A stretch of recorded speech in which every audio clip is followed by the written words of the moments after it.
Okay, as before in a previous video, I've looked at quadratic inequalities. So I'm going to now look at something called quadratic sequences. Okay, now a quadratic sequence, I need to find a formula which will be able to work out the terms in that sequence, whether it's the 5th term or the 20th term or the 100th term. So I need a formula.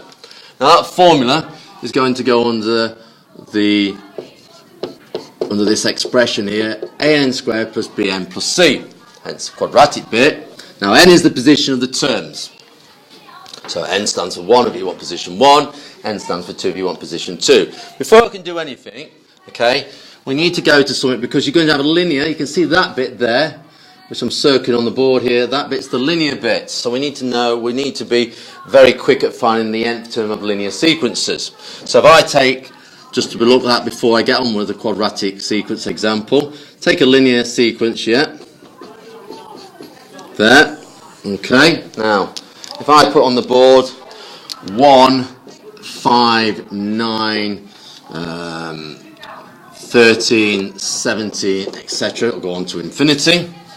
And then if you look at the differences between the numbers there, from 1 to 5, that's going up in 4s, that's going up in 4s, that's going up. And so what we find is something called that the first difference is always equal to, I should say there, yeah? And that is the link to be able to find the nth term there. Obviously it's something to do with multiples of 4. Okay, and you've done this with your teacher before. So I'm now I'm going to use the bn plus c here, so it links up what I've done above there. So that's going to be your nth term of your linear sequence. How do you get it? Well, the b bit here, okay, is what the sequence is going up or down in. In this case, b is going up in 4s. If it had been going down in 4s, I'd have put minus 4. Now the c bit, okay, isn't evident from that, so rather than me set up a pattern, which I'm going to do with the quadratic ones here, the simple trick is, okay, now you're looking here, let's use my blue pen here, this is the position, so position number 1 of the sequence is term 1, so position 2 in the sequence as term, which is 5, third term is 9, 4th term is 13, 5th term is 5, and so on for any n terms, yeah? Now there's a simple trick to be able to get what that n number is, which is the c bit. What you do, you go back one before. It's not part of the sequence. So if you're going back in 4s there, if you go back from 4 there, you'll find this isn't part of the sequence. You'll find that is minus 3.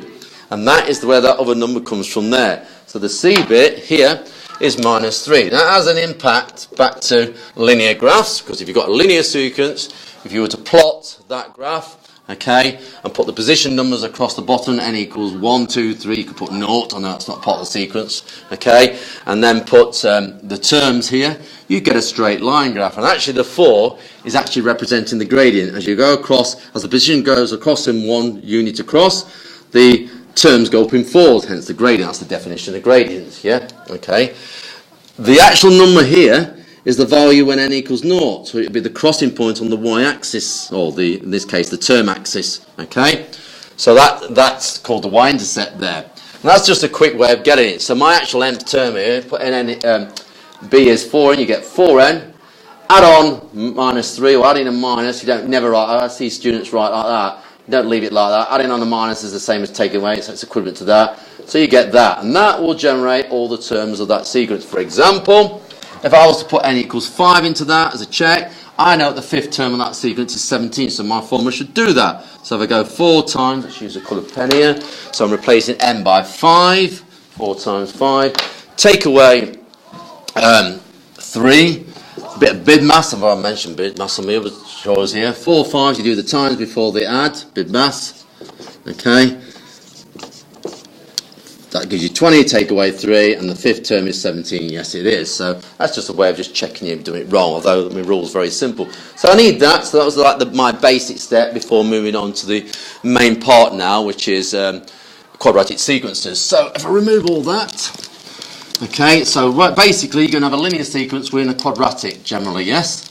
Okay, that's the way it's probably going to go. So let's take my example now, okay, which is this. So we've got a quadratic sequence which is, so here's my example, and I've got the sequence which goes 6, 15, 28. I had this earlier. 15, 6, 15, 28, 45, and 66. Now, if I look at all the first differences from 6 to 15, that goes up by 9. Then this is going to be 13. And then we've got 17 and 21. They're not equal, so it's definitely not linear. So we now go to the second differences. And we find from 9 to 13 is 4, 13 to 17, 4. And because all the second differences are equal, that is a quadratic sequence, yeah? So if all second differences are equal,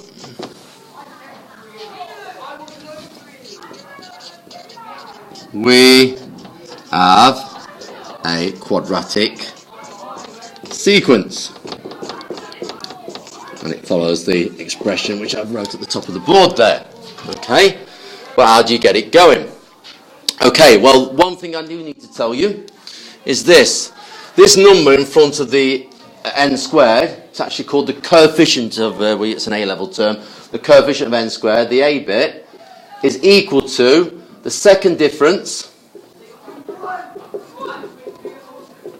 oops, get the spelling right, difference, divided by 2. So in this case, my second difference was 4. 4 divided by 2 means that, and that gives me a starting point to this formula. It's just a matter of finding the linear sequence. So now you can see that A is 2. Alright, now I'm just going to rub that off the board here. Okay, I'll go back to I'll just take that bit off here. We now know A is 2, remember? Okay, from there. So, going back to my original question here, so I can play that.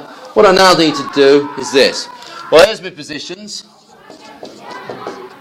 And it goes 1, 2, 3, 4, 5, and so on to any terms, n terms, yep. And can stand for anything from 1, 2, 3, 4, etc. to infinity, positive integers. Now I know my formula A is 2, so I can write underneath my formula is 2n squared. I've already got that. I need to know what that's giving you. Yeah, whether if it gives me all those terms, then it's job done. Okay, now be careful here. I've seen students make in the past here square the whole lot. It's n squared, then double. If it was 2n, you want the whole lot squared, you'd have to have brackets around it, and it's certainly not saying that, so be careful of algebraic notation there. Okay? So now, if I was to stick n equals 1 into that, 1 squared is 1, double it is 2. Okay? 2, n is 2, 2 squared is 4, double it, 8. 3 in, 3 squared is 9, double it, 18. Put 4 in, n equals 4 in. 4 squared is 16, double it, 32. 5 in, 5 squared is 25, double it is 15. Okay? Now, what my aim is here is to get to this here. I'm trying to get to a formula which gets these terms. So, position 1, I want to eventually get to 6. Position 2, I want to get to 15. Position 3, I want to get to 28. Position 4, I want to get to 45. And position 5, I want to get to 66, and so on. Okay? So what do I need to now do? Well, what I've realised now is, I'm just going to use a just colour here. What do I need to do to go from 2 to 6? Well, I need to add on 4, put 4 there. What do I need to go from 8 to 15? I need to add on 7. Okay, they're all positive here. What do I need to get to 18 to 28? 10. And you can start to see in the blue, 13 works there. And on this one, it's going to give you 16. Now what you've got there is a linear sequence, okay? Alright? By the way, what I'm doing to end there is I'm squaring it and doubling it there to get that. We've already set that up as the first part of the formula. So you've got here, you've got a linear sequence. I'm going to squeeze that over there. You've got a linear sequence. Now, I said it was easier. You should all know how quickly that rule I've given you will get you the formula very, very quickly. So if I now go here, remember how can I write here? Let me just rub that off the board here. Okay, because I've got everything I need. So I'll leave that there, because I need that. Now my formula here is, well, I've kept in order, Bn plus C. So, what's happening there? Okay, Well, what we've got there is, it's got 4, 7, 10. So it's going up in threes. Let's put that in red. So you can see there, my first differences are here, 3. I've got a different sequence in that.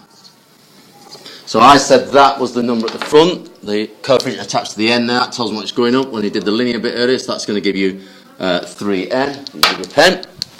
Now how do you get the other number? Well, you have to cleverly backtrack here to what it was before. So what was it before here? Let's put that in red because it wasn't part of it. I'll just put that in black actually there. Going up in 3, so the number before it would have been 1, which wasn't part of the sequence. So that now gives me C being 1, and you've got 3n plus 1. Does it work? Well, check it. Let's say fourth term of that linear sequence, which is going to get added on to the quadratic part here, the 2n squared, 13. We'll put 4 into that. 3 times 4. Add on 1, just to double check everything's going right. Do the big maths first. Times before the add. 3 4s are 12. Add the 1 is 13. It is working. Okay, so that is definitely working. So finally, how do we get this from here? Well, what are you doing? You've got a formula for that. Okay, you've now got a formula for this, which is 3n plus 1. That's generating all those terms for that linear sequence in relation to the position there. That's generating all these terms here for the same position, yeah? What do you do to the two numbers there? Well, you're going to combine the two together, as you always do, add the two together. Because 2 and 4 make 6, 8 and 7 make 15, 18 and 10 make 28. So it's just adding those two formulas together there. So my final answer, to finish off this, if we just go at the top here, I'll rub that bit out. My formula is going to be 2n squared plus 3n plus 1, and that formula will generate all the terms in that sequence. I can see I've done that there. I could check it out. For example, let's go with n equals 5, the terms, and if you put 5 into that, you should get 66. So that's 2 times, let's use my colour again, 5 squared plus 3 times 5, add on 1. Just even showing me substituting in red there. Okay, I'll go with it. You can use big mass here, but if you can just start to use your own way. You're obviously going to have to times them first. Should do that first. So 5 squared is 25, double it, 50, so that gives you 50. 3 5s are 15, plus the 1 gives you 66, which it does. And that is the formula you would put in the answer box there. Just highlight that there. And that is your quadratic sequence, which is actually harder. It looks harder than it actually is. It's, you know, you've got to know your linear sequence, and it's just knowing that little trick that the coefficient of n squared, that number there, is the second difference divided by 2, and you build from that formula, which I got as 2n squared. Develop the linear sequence, add the two together, and job done. It looks actually hard, it is. Obviously, you need to go away and practice questions on that. They're higher level questions, certainly higher level, definitely on that higher end. Grade 8, grade 9 sort of level there.